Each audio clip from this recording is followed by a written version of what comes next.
président Félix. Et maintenant, il y a 4 mois ou 5 mois. 4 mois, on a biso pe tozongi ça parce qu'il fallait asili sa mosalo ya zana ngo pona ba congolais. Ba congolais biso ba congolais nde tolingi keno azonga. Ba congolais bazo vivre bien. To pe congolais population. On peut sa population kanga. Congo eza Congo. Depuis Congo eza Congo à part Mzee Kabila.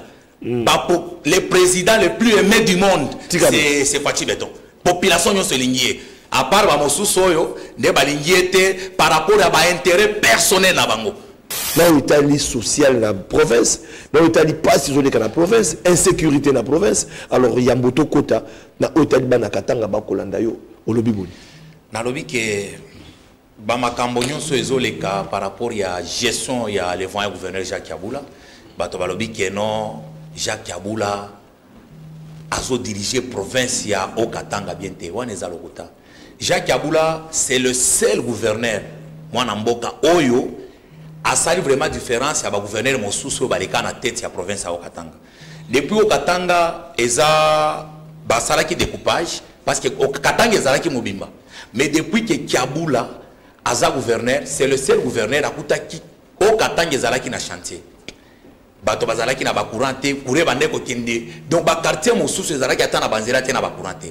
Mais depuis que Jacques Kabula aza gouverneur, nazo ebisabino ke Jacques Kabila sali mosala, donc c'est parmi le meilleur gouverneur il y a Congo ngana ko kikolo bawana parce que Jacques Kabila ko sala face à na gouverneur mon côté il y a République démocratique du Congo na côté social na côté ko sala mosala pour na ko défendre les chefs de l'état Fachi Beton.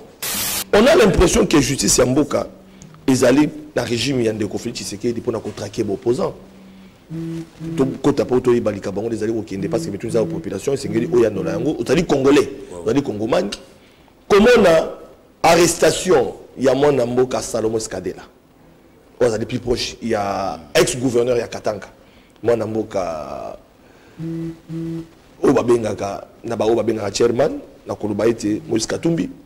Comment on a Salomon Skadela plus proche, bah compte à rendre le régime Tshisekedi parce que à l'époque, Félix Tshisekedi pendant la campagne, il semblerait, c'est au conditionnel que je l'ai dit, c'est une question qui est pour couper sa makazata qui est congolais, et c'est là qui a financé la campagne électorale. Il y a mon amour qui Félix Tshisekedi, et que Nangamba Moïse Katumbi, il semblerait que Basa quoi acquisé, mon amour qui Samos Kadé la Salaka Ngote, raison pour laquelle, quand à rendre les bandits dans le régime, la bino, la justice, il y a aucun gabo opposant. On a qu'à Samos Kadé là. Bamou a Franck Diongo pour avoir dit non à Félix Tshisekedi a traversé ligne rouge. Quand il Franck Diongo a bimi réseau bakbimisi et banité. Et kolanda manaliwa mwana mboka Chéribin Okende. De l'eau bako baté makambango za ndengeni si baliwa Chéribin Okende. D'une part bazo yoka procureur général qui dit que non akufa ki na balle autopsie salimité avocat il y a famille il y a Okende basali ko senga autopsie et ça les experts ba médecin légiste libanda pour ba les kambango et ndenge nini au lieu que ba mona procureur ba les canaux télévision pour na ko ba boma ki na balle est-ce que ça l'autopsie est-ce que kufa ki avanté tout ça dossier dans niveau justice comme la précipitation des ko salema et puis résoudre mon kozambo ka senga qui était il y a solo makambo na salema enquête on est salema makasa senga na ministre pour être il y a solo ba associé ba expert libanda ba les kambo. Donc ce que tu as dit bien Salomon Ndenyaza wana. Donc, biso to kolobate que non, aza na raison ou bieto aza na raison te. Il fallait tout que la non, banquet toi nezo sale, mais ceux qui enquête ici, peut-être ba continuer pas juge nae nda ko yebisa biso que non Salomon Skadela bakangie pona maloba tel. Alors Mike Mukeba au mona ki makambo wana surtout Mike Mukeba ba makambo na bangwana ba bande ko loba biso nyoso tolandaki tozalaki contre makambo ba Mike Mukeba bazolo sala ya ko tutisa ba ekolo mitu ya ko loba keno baluba boyena boye wana ezalaki mabe pona ye moko azana ba avocat na ye ba kende kusamisa parce que biso nyoso totalaki ba image o Mike Mukeba eloko asalaki ezalaki mabe. Vous savez le problème avec le politicien maintenant on l'a ko sala politique ba komi ko kota na ba vie privée. Maintenant, quand on peut y dépasser tout le monde, on va faire la vidéo pour voir alors, on n'a jamais vu la justice, les procureurs général, que soit les Cambona, comme ça, les Cambona Bango, Toyo Capé Bamoussous dans la province, qui est ministre, à l'obli les Cambomos, que ça ne m'a pas dit. Tout le monde même au Kozamboka à se prendre l'eau qu'on a pour ne pas citer un ministre. Mais justice, c'est l'andela yangote. Mais justice, c'est dans Mbango opposant. Non, l'andela qui est en Gomona qui n'a côté à IDPS, on a arrêté beaucoup de combattants. Bisonyo sotomona kiango eza combattant babenga kamunyere il est proche du pouvoir. Mais tant que Salaki Mbemba Bakangaki, ce n'est pas pour dire que non, na prison Fatia zo kangaka ba opposant zo kangatina ba proche na ibo landaki dossier ya Biselele. Nani le président qui Jamar Kaboun. Donc Fati Vital Kamere aussi. Donc c'est pour dire que non Fati a un problème ya kolandela kaka ba opposate. Atanga soki na Salimbeba ba kangangai. Alors ceux qui justice et la venga lobi que non tolandil makambo eno bo libérer ngai. Le problème ya koloba que non Jacques Kabula zo sala musala kitoko vraiment ngana zo regretter. Bato wana soki bazana ba preuve. Baya na ba preuve wana bino pebo kitana province au katanga bo kendo sana musala ndenge Jacques Kabula zo sala.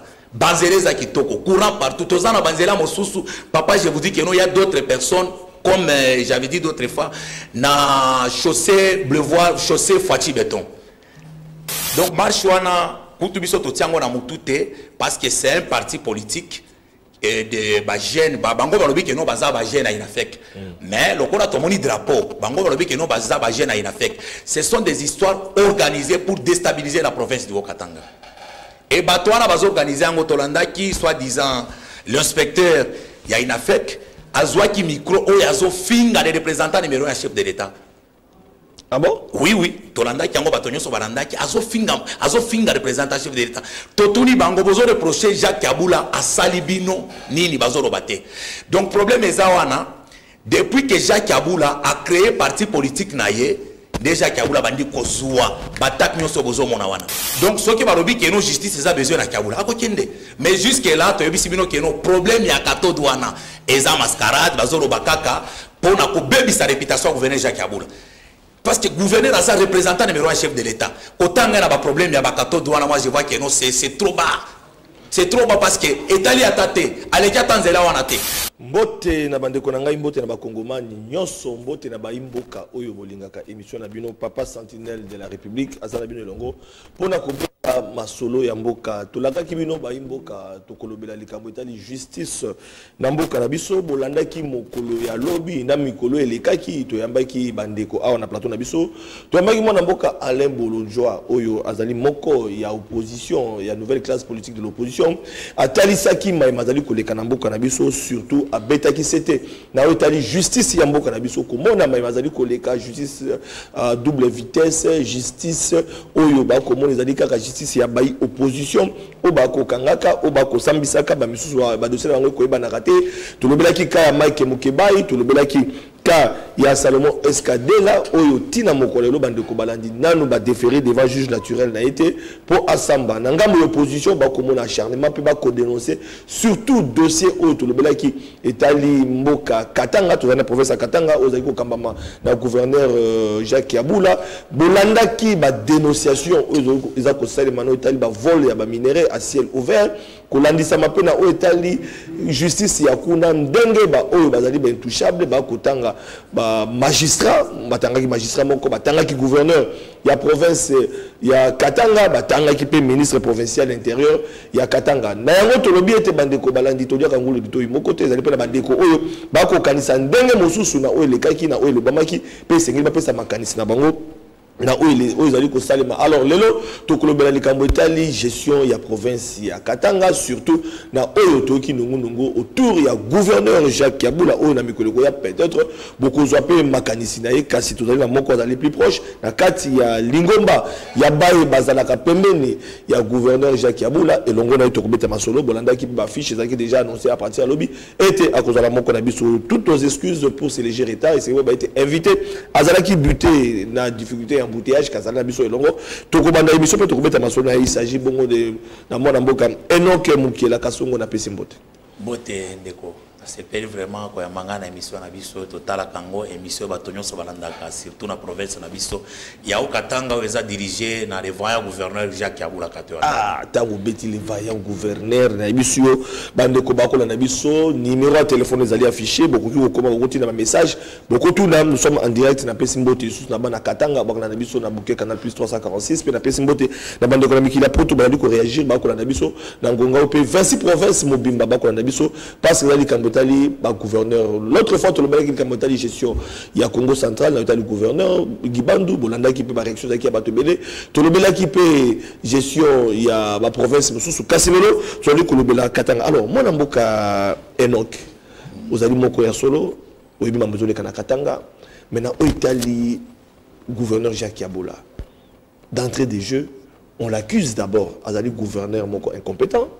Azali gouverneur moko azako sala musala malamu te depuis azali wana akoko kate kosunga population na Italie sociale na province na Italie pas isolé na province insécurité na province alors yamboto kota na Italie bana katanga bakolanda yo olobi boni na lobi ke ba makambo nyonso ezoleka par rapport ya gestion ya le voyant gouverneur Jacques Yaboula bato balobi ke non Jacques Yaboula azo diriger province ya Okatanga biente wana ezalokota. Jacques Yaboula c'est le seul gouverneur mwana mboka oyo asali vraiment différence ya ba gouverneur mosusu baleka na tête ya province ya Okatanga. Depuis Okatanga eza basalaki découpage parce que Okatanga ezalaki mobimba. Mais depuis que Yaboula aza gouverneur, c'est le seul gouverneur akutaki Okatanga ezalaki na chantier. Bato bazalaki na bacourante kure bandeko kende donc ba quartier mosusu ezalaki ata na banzela te na bacourante mais depuis que Jacques Yaboula za gouverneur nazo ebisabino ke Jacques Yaboula sali mosala donc c'est parmi le meilleur gouverneur ya Congo ngana ko koloba wana parce que Jacques Yaboula ko sala face ata na gouverneur mo côté ya République démocratique du Congo na côté ya social na côté ko sala mosala pour na ko défendre le chef de l'état Fachi Beton. Tozana Banzela lokola nazo cité bino Tozana Banzela ebele c'est pourquoi moi je peux vous inviter olé à Olanda Makambo bato bazoloba il fallait moko boko mati émission na biso komati na Lubumbashi et comme la province à Okatanga parce que peut-être bato ebele bazomona que non province à Okatanga ezaka ka ville à Lubumbashi te Tozana ba territoire soki okomi na territoire ya Kipushi okomi na Sakanya okomi na Kambove okomi na donc na ville ya Likasi okomona que non mwana mboka zo sala mosala par rapport ya social papa bino moko bomonaki bolandaki kino balobaki kino fufue mataki talo mais mosala Jacques Yaboula salaki pona problème ya kolesa bana ya province na ye tozana fari na biso oyo depuis Congo eza Congo depuis province eza province c'est pour la première fois tozana fufu na biso bakomi Okatanga na fufu wana ezotekama na 20 000 francs wana eza ba effort ya gouverneur Jacques Yaboula kolekanzela ya ministre na ye ya agriculture Ars Kayumba azo sala mosala kitoko pona ke bana Congo bazala bien mais problème ya koloba ke non Jacques Yaboula azo sala mosala kitoko vraiment ngana zo regretter bato wana soki bazana ba preuve baya na ba preuve wana bino pe bokita na province ya Okatanga bokendo sala mosala ndenge Jacques Yaboula azo sala banzeleza kitoko courant partout tozana banzela mosusu papa je vous dis que non il y a d'autres personnes comme j'avais dit d'autres fois na chaussée Bleuvoie chaussée Fachi Beton Karatobando Bengango, chaussée de Kasenga. Zela wana, à part Goya Diallo, à l'époque de Mobutu, Salaki Zela wana, à part Goya Diallo, premier gouverneur, où il a touché Zela wana, arrangé Yango. Maï Bande Koton dans la Tinel Maï Sili. Toké Kuna na Kilobe, côté à Kamasaka, de Konanga Sokyo Komikono, au Taliban Zelo qui a voulu la Sala, à Tassoki pouvoir na Sili, gouverneur à Oya Kozana Moussala, et Belete, parce qu'il a coûté déjà Banzela Nyoso, qui a voulu la Sali Yango déjà. Kalezalaki gouverneur ce qui a commis aza gouverneur asali banzela moko olia sala kaburimbo bango bando sala kabulongo asali nzela gouverneur mosusu ce qui a commis abandeli lisusu banzela wana mais banzela oyo Jacques Yaboula azo sala mwana mboka nazo yebisa que non Jacques Yaboula azo sala mosala kitoko et pas défendre le président chef de l'état Fachi Beton aza élève ya solo ya Fachi Beton donc makambo na bazoloba donc bisonyo surtout ba Okatanga baza surpris. Ceux qui basent sur Keno, Batobalobi, Keno, gestion Jacques Yaboula, par rapport à quoi? Voilà. Alors, dans l'Italie, dossier Hollandaki, bande ko réagir, Hollandaki mokolo ya lobby, Hollandaki pena mikolo leki, ils ont ça là une actualité en République démocratique du Congo, ils allaient dossier Nabino, na Katanga, na Italie justice yamboka nabiso bande ko balandi. Justice yamboka nabiso et kotambola malamute, na Italie ngambo nabino ya province. On a l'impression, ce sont des Congolais qui se posent la question. On a l'impression que justice Yamboka, ils allaient dans le régime Yandé Koffi Tshisekedi pour traquer les opposants.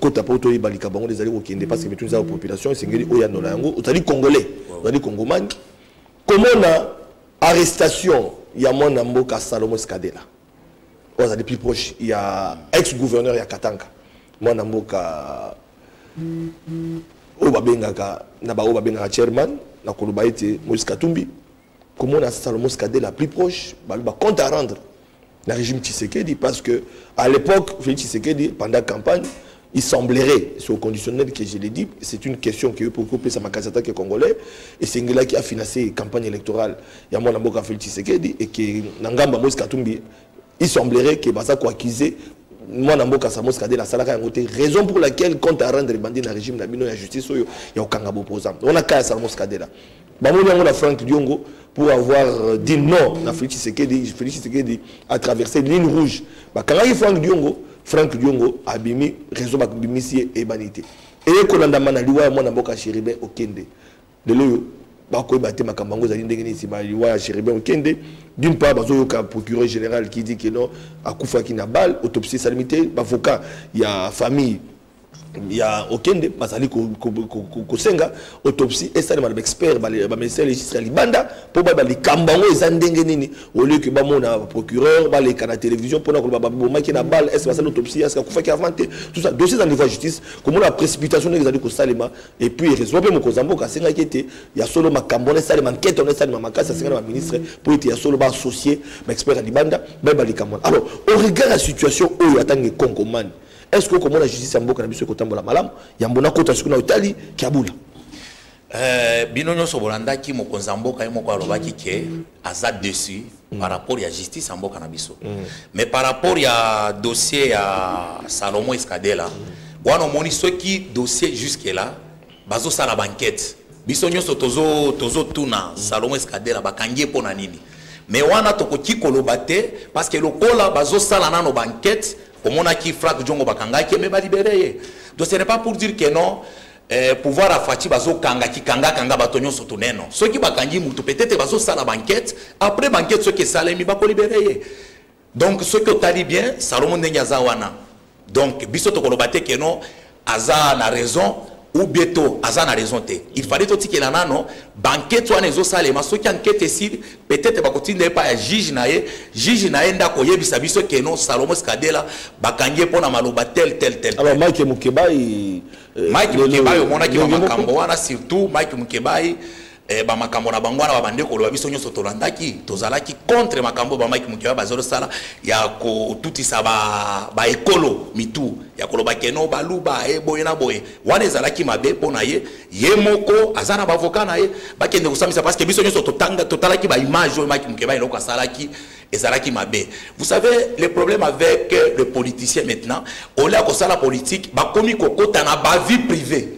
Maintenant, quand on peut y dépêcher tout le monde, on va faire la vidéo pour voir alors, on n'a jamais vu la justice que le procureur général que soit les Cambona comme ça on les Cambona bango toyo capé ba mususu dans la province ba kita ministre à lobby les Cambona que ça malade tout le monde même Kozamboka à se prendre là qu'on a pour ne pas citer un ministre mais justice c'est l'andela yangote mais justice c'est dans mbango ba opposant non l'andela qui yango bomona ki na côté à IDPS on a arrêté beaucoup de combattants bisonyo sotomona kiango eza combattant babenga kamunyere il est proche du pouvoir mais tango salaki mbemba bakangaki ce n'est pas pour dire que non na prison facha zo kangaka ba opposant zo kangatina ba proche na yebo landaki dossier ya biselele nani le président qui Jean-Marc Kabound donc Fouachi Vital Kamerhe aussi donc c'est pour dire que non Fouachi azana problème ya kolandela kaka ba opposate atanga soki na salimbeba ba okangangai alors ceux qui justice et la venga lobi que non tolandeli makambo eno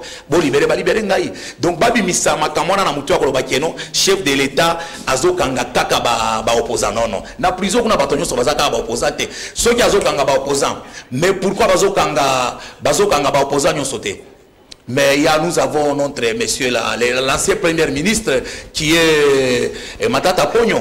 azalaki na dossier na justice akendaki asambi après tout monde aza libre mais attendez nyazo kende ko pourquoi bakangete donc babimisa na mutu na kotia na population que non chef de l'état zo kanga kaka ba opposant non voilà alors siko so atuna o question on a pour na globa été au moins ba opposant au moins baza ko kanga bango baza ko samba otalisi bangambo mosusu bazali ba Vital Kamerhe otangisi bangambo mosusu ba biselele kasi toke na Katanga OK toke na Katanga et pas Kiabula Bayi Moussous Bako Bababi qui est le gouverneur Kiabula a allé super gouverneur parce que à côté ba konzebele la poche naï.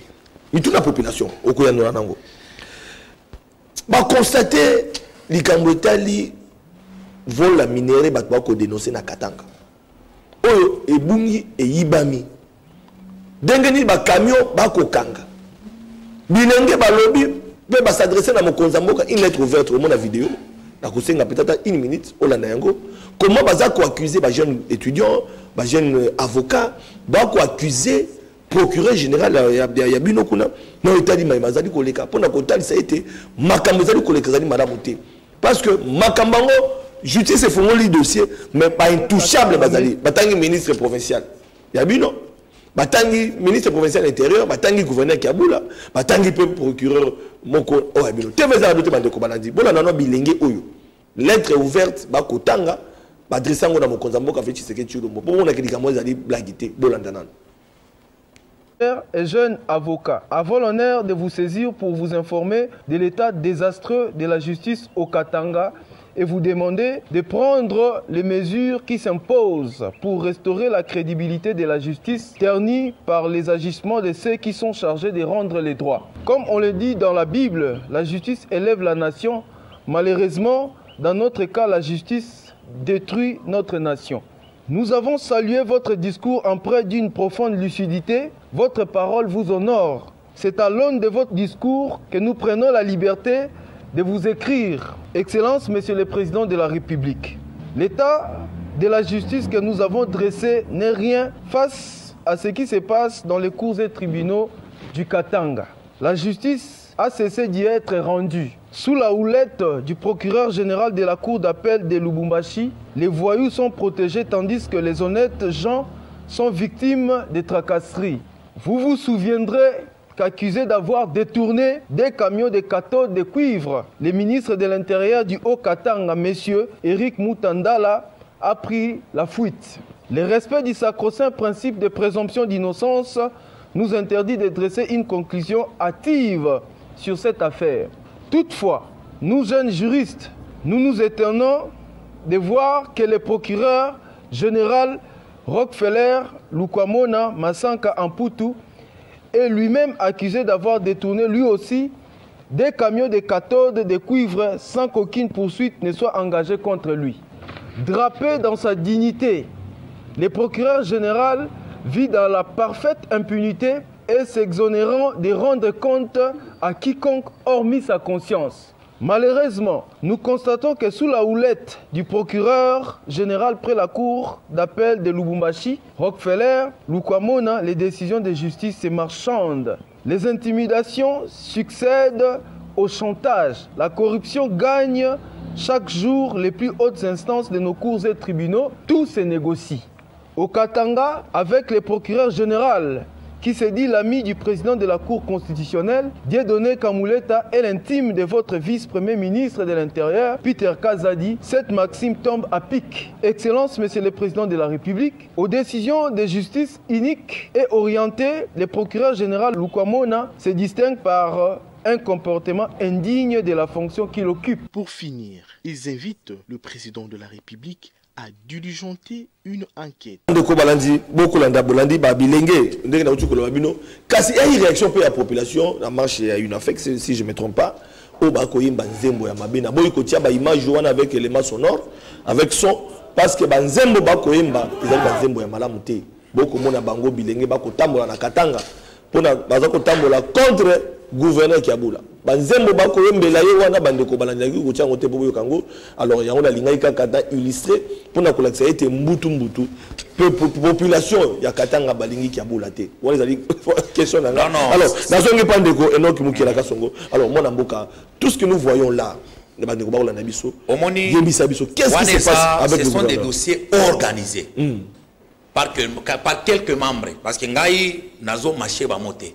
Parce que normalement na ba parti politique biso batangi sakabiso nano na école, batangi sakabiso éducation civique. Mais za na ba parti politique mosusu bato bakendanga na ba parti wana po ba banda komi couvrir na kimuibi na bango ko iba kobotola ka bato ba téléphone. Ko beta kabasi ko violer ezana ba parti mosusu wana. Donc marche wana kutu biso to tiango na mutute parce que c'est un parti politique et de ba jeune ba bango balobi ke no baza ba jeune à Inafec. Mais lokola to moni drapeau bango balobi ke no baza ba jeune à Inafec. Ce sont des histoires organisées pour déstabiliser la province du Haut-Katanga. Et bato wana bazo organiser en Tolanda qui soi-disant l'inspecteur ya Inafec azwaki micro o yazo finga les représentants numéro 1 chef de l'État. Ah bon? Oui, oui. Tolandaki yango batonyo so barandaki azo finga représentant chef de l'État. Totuni bango bozo reprocher Jacques Kabula a salibino nini bazo robate. Donc problème ezawana depuis que Jacques Kabula a créé parti politique naye déjà Kabula bandi kozua batak nyoso bozo mona wana. C'est par rapport à parti politique. Tango Jacques Kabula azalaki massa parce que normalement tozana parti moko oyo bazo bengango ako. Ako eza parti autorité morale ako eza qui l'ambassadeur général du chef de l'État. Donc comme Jacques Kabula donc ako wana ba récupérer ba vétéran na zo benga bango ba vétéran. Tous les députés nationaux basala ki ba to basala kalawana bazui bango ba kotikuna. Alors par rapport ya statut ako bango balingi il fallait bazwa ba leader katangé nyonso tout. Bakende nako lokola mwana mboka Kabula lobi ke no ngana ko kende nako te asali parti politique na nde babandi ko influencer bato de façon que no bato wana babanda ko finga Jacques Kabula kato soki otuni bato wana ina fait que otuni bango ata soki invité bango awa mwana mboko otuni bango ke no bozo reprocher Kabula na nini bazo reprocher na l'autre côté. Voilà, il y aura ce que l'autre bazo reprocher Kabula parce que lobi ke bazo reprocher Kabula nini yoka suko dossier eza na bato yo ba fundami na Katanga na hôtel vol ya minéré ya tenge fungurume mais ba kotambola librement Kabula aye awa papita kazali semblere aye na ya kotambola na ya komana champagne on dit na Katanga likambo ezalité mwana mboka zela na koma ozwa biloko répondre a kotambola na Kabula kotambola komana ba champagne on dit loko ya nango te et parmi ba cuisine na kata likambo na gouverneur yemoko ministre provincial, magistrat parquet général, et pourtant, balobi était parquet général près, il y a cour, il y a cassation, basé déjà dans le dossier, banquette, il fallait Kabula Zalawana, ministre provincial d'intérieur Zalawana, puis magistrat au Bakotanga, Botu Kolanda, procureur général, la population va télémer la Katanga. Bakotanga, vol ya minéraux, qui vole la minéraux, qui vaut des millions et des millions. Kabula kotambola pour azana bato idépêche na poche na dossier ya minéraux wana batangi Jacques Kabula te dossier ya minéraux tomoni mandat wana bakomeli nde ministre intérieur mais il fallait ndetoyeba est-ce que nanya tanga ki Kabula na dossier wana parce que moi je vous assure que non bolanda ki bino nyonso RFI par rapport à dossier ba minéraux wana RFI alobi que non bato ya droit de l'homme bakomela ki mokonzi ya mboka abimisa ba généraux na makambo ya ba carrière Jacques Kabula nenyo moni wana ba makambo ya minéraux za la katate c'est le seul gouverneur yazata actionner une entreprise moko ya minérité or que ba gouverneur nyonso baleka il fallait bazala na entreprise ya entreprise bazala na ba chinois na bango mais Jacques Kabula ko lokola bozo mona eboye na makambo ya minéraux za na kati azala kana kati te donc problème ya kato douane répondre parce que kaka ndenge tozo mona ba problème ya kato douane parquet général ya parquet général bala besoin ba convoquer était ce qui va besoin de Jacques Kabula Zanakin, Azaraki na Lubumbashi, Azanakin yawa.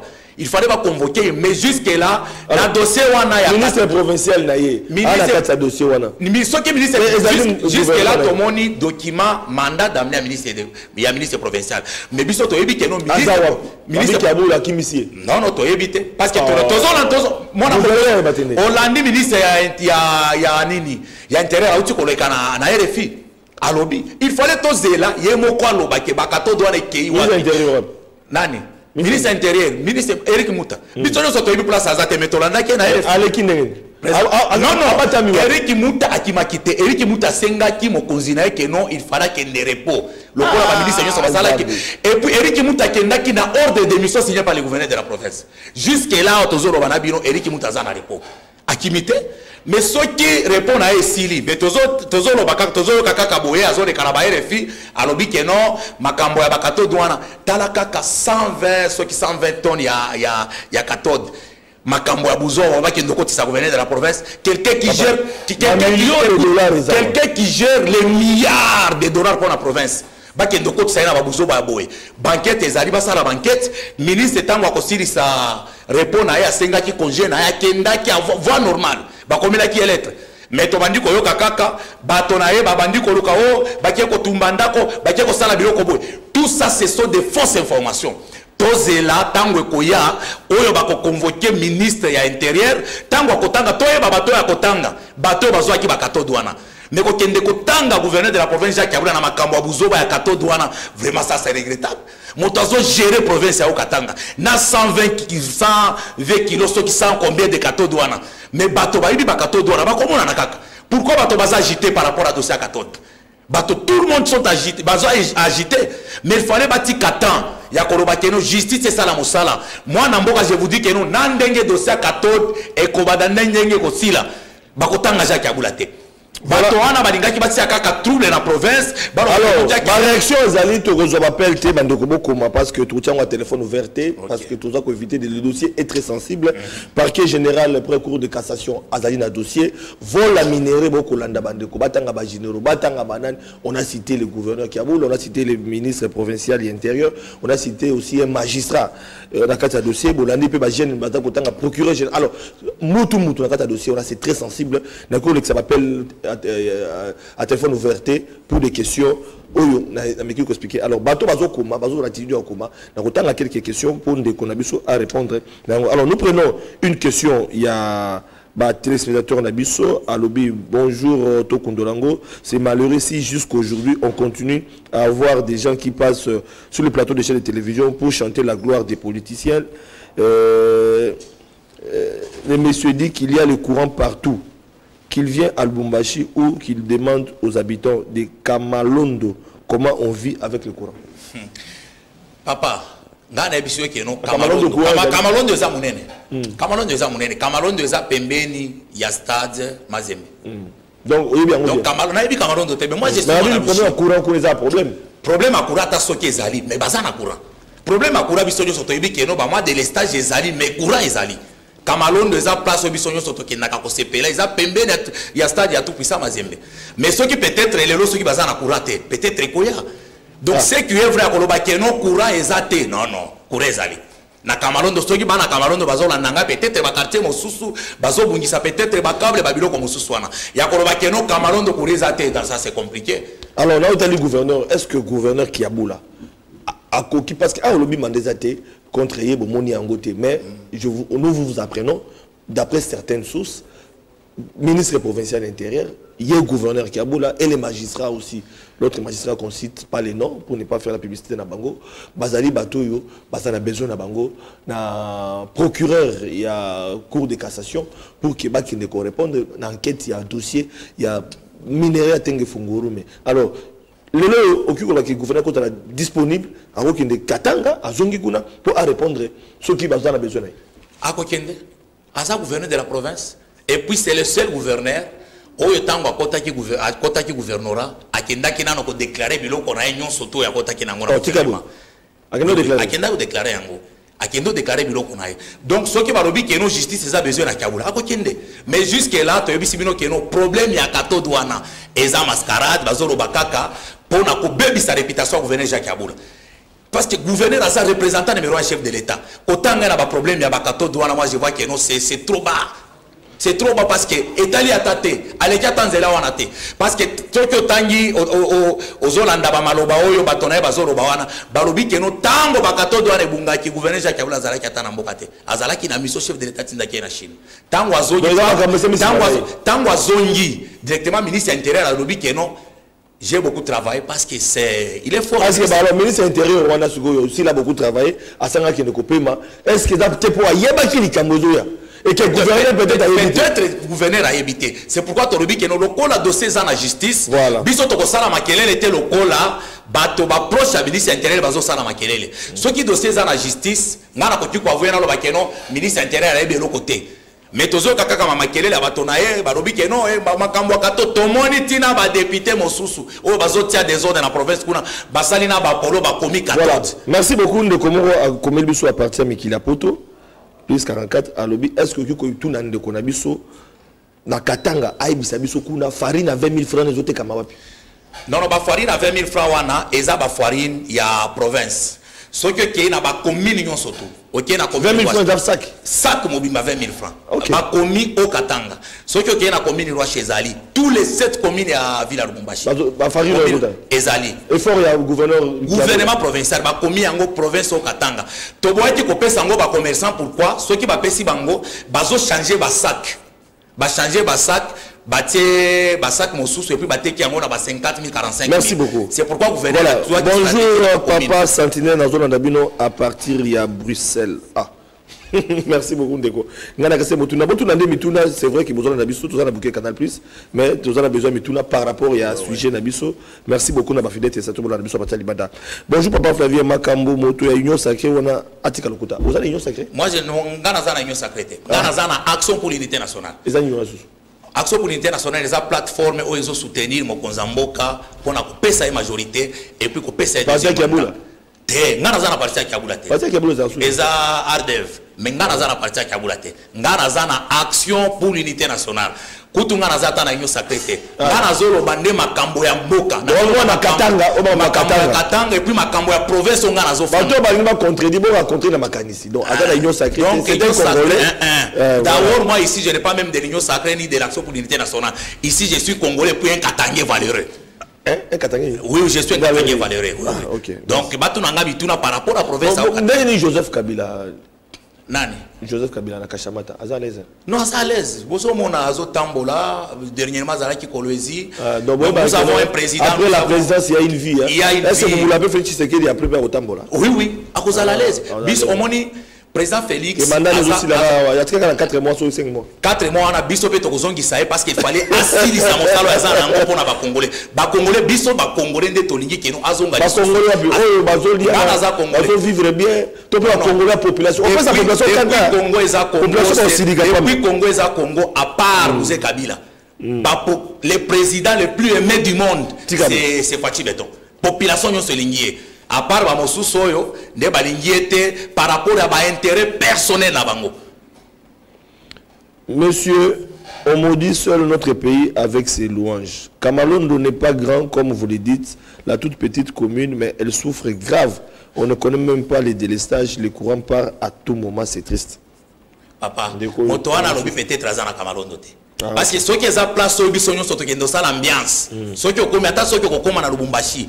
Place au bisogno soto kenda ka komela ko sepela ba weekend parce que Kamalondo zala na weekend te. Kamalondo chaque jour. Les amboka, les villes, les commune moqué. Mais place wana de place ceux qui osana na Lubumbashi au commune na Kamalondo te, c'est-à-dire que la commune na Lubumbashi na non, il fallait ceux qui ont commis Lubumbashi le kola tozo kendo tala ba misalo Jacques Kabila zo sala ceux qui ont commis na Lubumbashi. Tu veux d'autres populations ba ndi makiabula te faut mon ami. Non non, ba population bon il ne faut pas confondre groupe ya ba individu moko boye ba bon. Bon, ça va. Bon, bonjour Papa Sentinelle, bonjour Papa Sentinelle. Ndeko ya zolo ba justice wapi oyo ya précipitation na arrestation eza crédibilité justice amboka na biso. Abi justice amboka na précipitation au kanga ba opposant mais ba kiabula ba ko tambola. Eza kaka ba opposant. Kiabula ba reprocher na dossier, Kiabula ba ko na dossier. Non, on va apprécier na dossier ya Kiabula. Non, alors les problèmes de Kiabula ba to bazolo ba keno Kiabula ba kanga Kiabula parce que ça nini.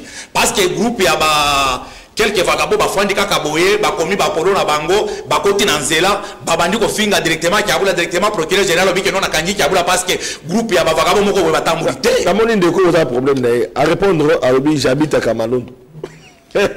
Si il habite à Kamalondo mais nous on mange totambola kawapi. Na koya Kamalondo. Soki Kamalondo mwana mboka soki Kamalondo Sentinelle eza na courant te. Mais bato nyonso basala ka ba nini bambiance wana basala ka na ba groupe Kamalondo ezali ville commune à Katalumba. Eza commune et puis eza commune moké. OK. Eza commune moké. eza pembeni ya stade ya Mazembe. Mais stade des Arabiens. Oui, stade des Arabiens. Stade des Arabiens. Stade des stade ya biso ya ba prêtre ya église catholique. No ba pesier. Apparemment ils ont sans coloration apparemment. Oui. Nga soki moto asali makambo bien. C'est rare au monde avant comme souvent dit ma œuvre mususu. Non, il fallait tout se la peau que mboka na biso kende liboso. C'est comme moi ici. Là je comprends tout. Aucun jour moi je ne peux pas na comme na plateau na finga ka Joseph Kabila. Wana na kosala mbema même nzambe ko sepela te. Joseph Kabila sali tana ya kitoko. Asilisi mandana ye. Asali les azalaki gouverneur à Grand Katanga asilisi mandana ye. Jamais na le kana na plateau na banda ko finga o Kabila na finga mo. Ma province voisine wana lokola et pas Fifi Masuka musali sa maman. Est-ce que Masuka bon batonyo so bazo sala pembeni ya chef de l'état bazo sala mosala ki parce que toza oui bazo sala mosala ki parce que to reprocher bango na nini soki bato ba pesi population ya Fwachi maya komela courant ezali bana bazo tanga malamu wana eza mosala kitoko. Donc nous on n'a pas là pour critiquer batonyo so maman Fifi aza gouverneur ya Lualaba azo sala mosala kitoko pour na ko soutenir le chef de l'état. Voilà une question qui nous vient encore à partir plus 44 Londres. Bonjour Papa Sentinelle, dossier à Katanga gouverneur à Ebiango très bien. Ayenakin Kobumamoto. Boti Kobu Ati Kobu Kalokuta. Bon, Ayaki on devrait partir à Londres. Non, Ayaki peut-être bango soki bazana ba information. Ba kende ko pesa. Ba rapporto bazara mieux informé. Ba kende ko pesa ba dossier on a la justice. Ne pas partir mi ki rapporto so ça nango. Atinde la yo ba bref yon soto kendo ti ba kendo ti ngona parce qu'on ne peut pas quand même to la mukika ka botolobi ke non Jacques Abula ebi dossier te non. Wana to komi ko zwa place ya justice. Toti ka justice ça na makamona Jacques Abula soki ayaki babenga ke pa ba konzinaye a komitana ndenge bazotanga o Peter Kaza di ministre intérieur nde auti ko zala ministre intérieur kasikoy. Donc bato ministre intérieur il y a eu des dossiers. Quel dossier Kawasali est-ce que Peter Langwa dans la presse bato belé ba meke kombe ko dénoncer babilo ko belé surtout na bakare minier na non problème à bakare minier wana. Il aurait été je l'ai dit au fonctionnaire la carte ba dossier belé ngana ko kikoloba ke na ko kikoloba teke lelo Peter Kazadi azana ba carrière wana eza lokuta omoni soki mutu akomi place moko boye il fallait ba banda ko salirie koloba ke non azana ba carrière mais Peter Kaka wa komi ministre intérieur pas même 10 mois pas même une année a komi ministre Kaka siko directement ba PC ba carrière minier moto nani oya pesa ka bato ba carrière minier. Alors, réponds à ministre provincial parce qu'il nous reste que 2-3 minutes. Dossier naïe, pour nous te répondre naïe. Et aussi la camp pour Azala devant cour de cassation, bayo kayepe parce que dossier on a d'aller très sensible, on parle de millions. OK, normalement ba ministre n'a évité ce que Zala qui 1 mois et 3 semaines. Ce qui est jusque là il est toujours ministre de l'Intérieur. C'est pourquoi Ngaï attend que bon c'est un jeune comme moi. Dans la ligne il est encore trop jeune. A baby sa carrière politique il est na malo ba koloba loba na ba réseaux sociaux du n'importe quoi. Jusque là il est alimentaire ba makambwana. Jusque là il est toujours ministre de l'Intérieur. Azonga Lubumbashi, azonga Katanga kende ko sala mosala na ye. Mais bateau bazotinda ye il est encore trop jeune par rapport à âge d'ailleurs. Moi je suis comme son grand frère. Mais eza chance tozo mona ba jeune lokola bango wana Kabula zui bango ba komi ba ministre ba jeune comme ça. On les soutient. Tu travailles des ministres. Oui, alors il y a mon Kabula, bande gros sur tout mon photo Kabula parce que je veux vraiment poser une question, na éviter ce que moi va répondre. To ozande nini na ministre Kabula, nazutu na imi tuna pour répondre ministre Kabula, batu ba komona yo. Dengo zawa liboso ya itando ike. Na Katanga na ngongo batu ba kolanda. Mutuna Papa Sentinelle. Ya liboso.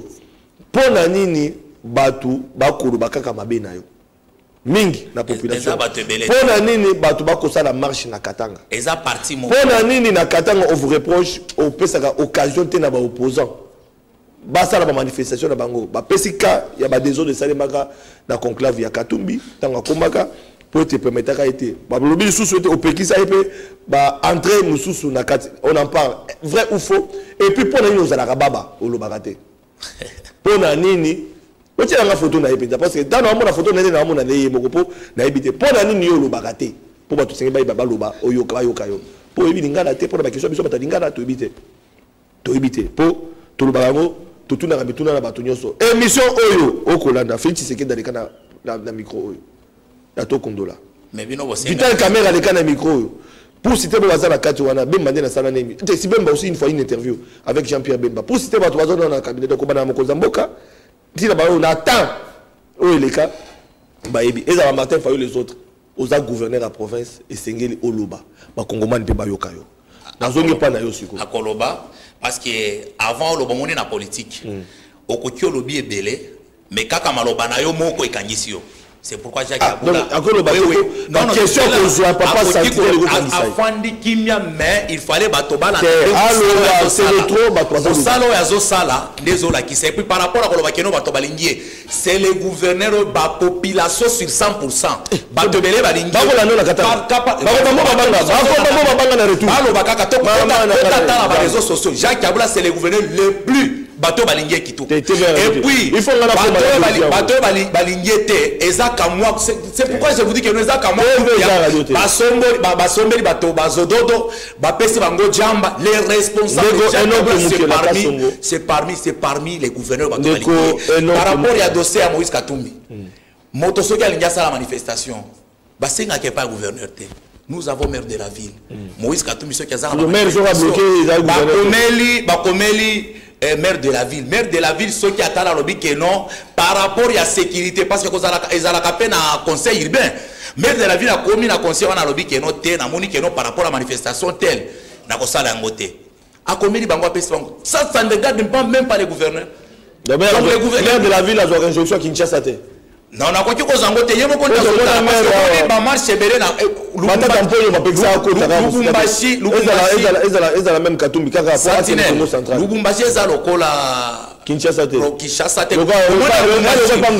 Omoni na Lubumbashi. Ngobila répondra toujours na omoni ba marche mosusu esa na makaboy. Bato bazokende na vision ya marche. Mais ba mosusu bazokende keno après marche to buka biloko aba. Ah wana mabe. Donc bazobuka kotumba ba station kobeta bato na nzela. Alors soki gouverneur na moni keno, maire de la ville na moni keno oyo na autoriser ta autoriser te. Mais ba mosusu basala ka ba marche na bango to sali marto ko kendo si na soki na Monisco. Batinda ka ba soda. Alors question pour terminer, j'étais à Lubumbashi, na Keli Kassi, na Keli Kolwezi, na moni zélé zali bien, infrastructure zali bien, mais na comme la population toujours pauvre. Parce que tout le monde dit Lumumba, tango zala comme on koto. Mais je me pose la question et je pose la question à Kiabola parce qu'il est gouverneur Sikoyo. Qu'est-ce qui fait que Katanga ezali Mokoyo province ba minéraux zébélé ezobima mais population a ça qu'on demeure pauvre. C'est quoi le problème? Depuis Kiaboula faut répondre. Non, réponse en attendant na répondre. Mais ça me tourne. Omoni code minier na biso. Et pesi pouvoir na ba bourgmestre babanda kozwa ka redevance minier. Ozo comprendre bien. Redevance minier wana ba pesa ngo ta gouverneur te. Bapesa kande ba gouverneur banani ba bourgmestre ndé il fallait lokola na ville alikasi bazana maire de la ville et na ba territoire ceux qui le kilo en bazana ceux qui na directeur des territoires biloko ya boy bango ndé il fallait basala mosala wana gouverneur azo contrôler bango et puis même à en France à en États-Unis batonyo so bakozala ba riche te eza bato baza bien na ba mosusu baza ba pauvre mais akoloba keno 100% bakatangé baza ba pauvreté baza na moyen baza ba pauvreté baza pe ba richté baza na katikati parce que ceux qui moto azui déjà pouvoir à kotangisa mwana na université azui déjà makoki ya kotonga kamwanda kona eboye azolala aza locataire te donc c'est à dire que non biso nyonso tokozala ndenge moko te donc c'est à dire que non na katanga kuna minéraux pezali bato nyonso bazo se retrouver na minéraux na bango. Voilà, la question est continuer mon amboka Enoch Mokela Kasongo. Je vous remercie parce que c'était pour nous une occasion. Yakoyoka, un natif Yakatanga, moi Katanga, à répondre à la question, surtout à les gouverneurs. Mais ma question est indépendante. Na banzi était na mikolokoya et c'est les gouverneurs. Ata molobeli, après sa makanisi ya gouverneur. Pour tout exactement la pensée, na vision na Yakatanga. Qu'est-ce qu'il a fait? Qu'est-ce qu'il attend faire? Population toujours na bosenga mandati kali moké. Il y a législature, il y a Obango Bazana Kati et c'est quand même bilan Baïba à Salakinini. J'annonce encore aussi na bâtissateur que le gouverneur le veut ou pas papa santé aux Anabumbashi non Katanga. Oui, non, pas c'est le gouverneur Belé Bakoto qui bandu à la canne plateau qui papa santé na okita Congo central, Mitune Bangisa gouverneur à Congo central, à Banga ko Bengisa papa Sentinelle. Bah gouverneur belé balobaka bongo na rapporter pas. Non, Okoya. Mais Congo central les 0 mètres. Pour aller au Congo central bataille. Papa Sentinelle sokazuka mutuka wa na keka na ropenga ba bobi que na combattant moi caméra na nga merveille tout na kati ale to kei to kende. Donc pour ko ba été na combat Lubumbashi be na simanda quoi. Donc pour dire que j'y étais géré alors ma question à donner gouverneur dans les jours qui viennent pour surtout quand ça l'émission à Lubumbashi penaxi population au cas où gouverneur a pris opportunité et que émission n'a quitté sur terrain investigation par rapport à Mozali Koloba parce qu'on l'accuse de beaucoup de choses. Non il ne faut pas Koloba qui biso toza ba proche naie biso moko tokoki ko organiser yango pour que ndeko tala par rapport à ba image bazo tindela bino ba image ya batomoke wana balobi metango gouverneur azalaki na Kinshasa azongaki Lubumbashi bomonaki na résidence naie bato plein na banzela babande kozela c'est le gouverneur bato balinge bolanda ba image ndenge mo na kina bande ko Congo central na la kabino na koya papa Sentinelle na koya et puis bande ko ya Maindombe papa Sentinelle na koya na Maindombe merci beaucoup bande ko Maindombe singebo ba été na koya Rita Bola gouverneur yo yibikaka mais na koya pona o kapé bande ko bangi ba lo balika moni zo le kana Maindombe parce qu'il y a beaucoup à dire à ce sujet na koya na zo la ndenge na papa Sentinelle ndenge na invitation gouverneur ya Maindombe te en tant que journaliste d'investigation na zoya na koya kuna na banzi beaucoup mona kaka donc pour que ko ba vérité na mazali kolega merci beaucoup na ndeko na ngai ndeko ndimai ko répondre na mituna na biso merci ngapia na remercier bino par rapport à ndenge bo invita kingai na ko yebisa population par rapport à ce qui se passe dans notre problème merci na bande ko katanga papa Sentinelle la kozala kala mingi teti na kolozi pour naïba est-ce que ça solo bande konangai est-ce que fifi masuka osala musala ou pas na koya nazo na ndenge na bangote pour baïba est-ce que ça la vérité to lokuta pour koyiba ngo à tout de suite merci beaucoup.